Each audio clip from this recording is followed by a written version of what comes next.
प्यारे दोस्तों, आज मैं आपके लिए एक ऐसा वाक्य लेकर आया हूं जिसे सुनने के बाद आपके रोंगटे खड़े हो जाएंगे। आज हम आपको एक आदमी के बारे में बताएंगे जो कब्र के अंदर गधा बन गया। वो आदमी गधा क्यों बना, ये जानने के लिए आप इस वीडियो को आखिर तक ज़रूर देखें।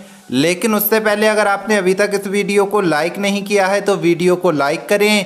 अगर आपने अभी तक हमारे यूट्यूब चैनल को सब्सक्राइब नहीं किया है तो चैनल को सब्सक्राइब करके बेल आइकन ज़रूर दबा दें। तो चलिए वीडियो शुरू करते हैं। प्यारे दोस्तों, एक शख्स ने बताया कि मैं एक सफ़र पर जा रहा था। सफ़र के दौरान मैं एक जंगल से होकर गुजर रहा था और मुझे काफ़ी वक्त हो चुका था। रात होने वाली थी और मुझे अपनी मंजिल पर पहुंचना था। लेकिन रात होने की वजह से मैंने सोचा कि बेहतर यही रहेगा कि यहीं आसपास अगर कोई घर मिल जाए तो मैं वहीं पर रात गुजार लूँगा और जो बाकी का सफ़र बचा हुआ है वो कल सुबह को तय कर लूँगा। प्यारे दोस्तों, वो शख्स जंगल के अंदर चारों तरफ घर को ढूंढता रहा। आखिरकार उसे जंगल के अंदर एक झोपड़ी नज़र आती है तो वो बहुत ज़्यादा खुश हो जाता है और घर के पास जाकर बाहर से आवाज़ देता है कि मैं एक मुसाफिर हूँ और रात बहुत ज़्यादा हो चुकी है, जिसकी वजह से मुझे एक ठिकाना चाहिए जहाँ पर मैं रात गुजार सकूँ और मुझे बहुत ज़्यादा भूख लग रही है। अगर आपके घर में कुछ खाना बचा हुआ है तो आप मुझे खिला दीजिए। उस घर में एक बूढ़ी औरत थी और उसके साथ में उसकी बहू थी। ये आवाज़ सुनने के बाद उस घर से वो बूढ़ी औरत बाहर आती है और ये बात कहती है कि खुदा की कसम, आप हमारे मेहमान हैं लेकिन हमारे घर के अंदर खाने के लिए कुछ भी नहीं है। ये बात सुनने के बाद मुसाफिर बड़ा हैरान हुआ और ये बात कहता है कि अगर आपके घर में खाने के लिए कुछ भी नहीं है तो फिर आप लोग गुजारा कैसे करते हैं, क्या खाते पीते हैं। ये बात सुनने के बाद वो बूढ़ी औरत कहती है कि खुदा की कसम, हम किसी से मांगते नहीं हैं। अगर कोई मुसाफिर यहाँ से गुजरता है उसको हमारे ऊपर रहम आ जाता है तो वो हमारे लिए कुछ खाना या अनाज छोड़कर चला जाता है, जिससे हम अपना गुजर बसर करते हैं। ये बात सुनने के बाद मुसाफिर बड़ा मायूस हो जाता है और वो वहाँ से थोड़ी ही दूर जाकर एक पेड़ के नीचे अपना खैमा बनाकर आराम करने लगता है। वो मुसाफिर जब रात को सोने की कोशिश करता है तो उसे एक आवाज़ आने लगती है, जिसकी आवाज़ को सुनकर वो मुसाफिर बहुत ज़्यादा डर जाता है और बहुत ज़्यादा परेशान हो जाता है। सारी रात उसे बहुत ही अजीब तरह की आवाज़ें आती रहीं।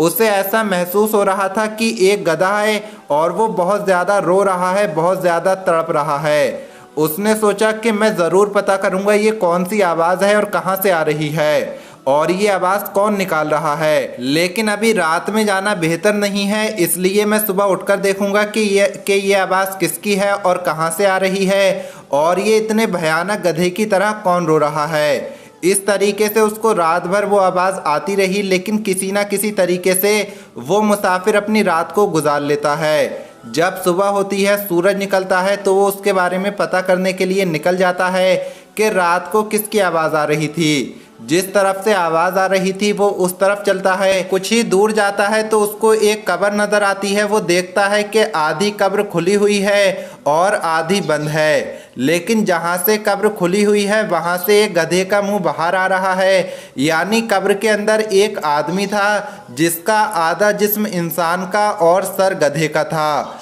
तो ये मंजर देखने के बाद वो मुसाफिर बहुत ज़्यादा डर जाता है और उस झोपड़ी के पास जाता है जहाँ से उसने खाना मांगा था। जब वो मुसाफिर उस झोपड़ी के पास जाता है और आवाज़ देता है तो एक औरत बाहर आती है और ये बात कहती है कि तुम इतने ज़्यादा परेशान क्यों हो।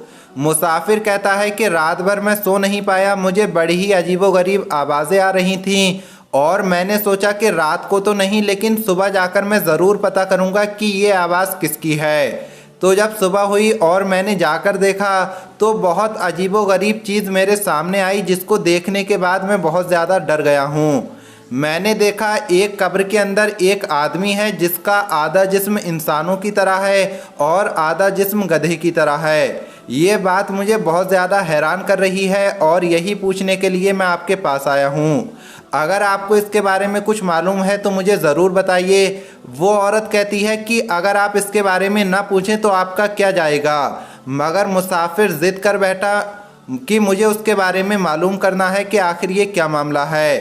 तो मुसाफिर की बहुत ज़्यादा ज़िद करने के बाद वो औरत उसे बताती है कि जिसको देखकर तुम आए हो वो मेरा शौहर है। रात को जिस बूढ़ी औरत से तुमने बात की थी वो उसकी माँ है। मेरा शौहर बहुत ज़्यादा गलत काम किया करता था, हमेशा माँ की नाफरमानी किया करता था और अपनी माँ पर बहुत ज़्यादा चिल्लाया करता था। जब उसकी माँ उसे गलत काम करने से रोकने की कोशिश करती थी तो वो हमेशा अपनी माँ के ऊपर चिल्लाया करता था कि क्यों गधे की तरह चिल्ला रही हो, गधे की तरह चीख रही हो। और वो हमेशा से ऐसा ही करता था। जब भी उसकी माँ उसको रोकने की कोशिश करती थी वो हमेशा यही कहता था कि तुम गधे की तरह चिल्ला रही हो। एक बार माँ को बेटे पर बहुत ज़्यादा गुस्सा आ गया और उस माँ ने एक दिन गुस्से में आकर ये बात कह दी कि जा अल्लाह तुझे गधा बना दे। फिर कुछ दिनों के बाद मेरे शौहर का इंतकाल हो गया।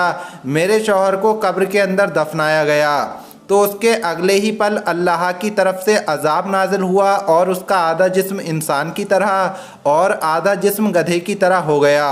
अब रोज़ाना उस पर अजाब नाजिल होता है जिसकी वजह से वो चीखता है, रोता है, पुकारता है। अल्लाह ने उसे लोगों के सामने जाहिर कर दिया और इबरत का निशान बना दिया ताकि लोगों को ये बात मालूम पड़ सके कि जो लोग माँ बाप की नाफरमानी करते हैं, अगर माँ ने बद्दुआ कर दी तो यकीनन बेटे की ज़िंदगी बर्बाद हो सकती है। तो प्यारे दोस्तों, देखा आपने कि किस तरह से एक माँ ने अपने बेटे को एक बात कह दी कि जा अल्लाह तुझे गधा बना दे, तो अल्लाह ने उसकी बद्दुआ को कबूल कर लिया। दोस्तों, चाहे कितना भी नेक आदमी हो, अगर वो नेक आदमी आपके लिए दुआ कर रहा है तो हो सकता है कि एक मर्तबा आपकी दुआ कबूल ना हो, आपके लिए दुआ कबूल ना हो। लेकिन अगर आपकी माँ आपके लिए दुआ कर रही है तो यकीनन अल्लाह की बारगाह में वो दुआ पेश हो जाती है और माँ की दुआ कभी टाली नहीं जाती और माँ की बद्दुआ भी खाली नहीं जाती है। इसलिए मेरे प्यारे दोस्तों, अपनी माँ को कभी नाराज़ मत करना। माँ एक ऐसी नेमत है, हम जितनी चाहें उसकी खिदमत कर लें लेकिन हम उसका हक अदा नहीं कर सकते। अल्लाह ने माँ के कदमों के नीचे जन्नत रख दी है और यकीनन माँ का मकाम हमें बता दिया है।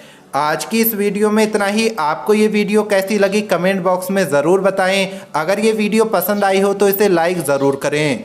मिलेंगे अगली वीडियो में। अल्लाह हाफिज़।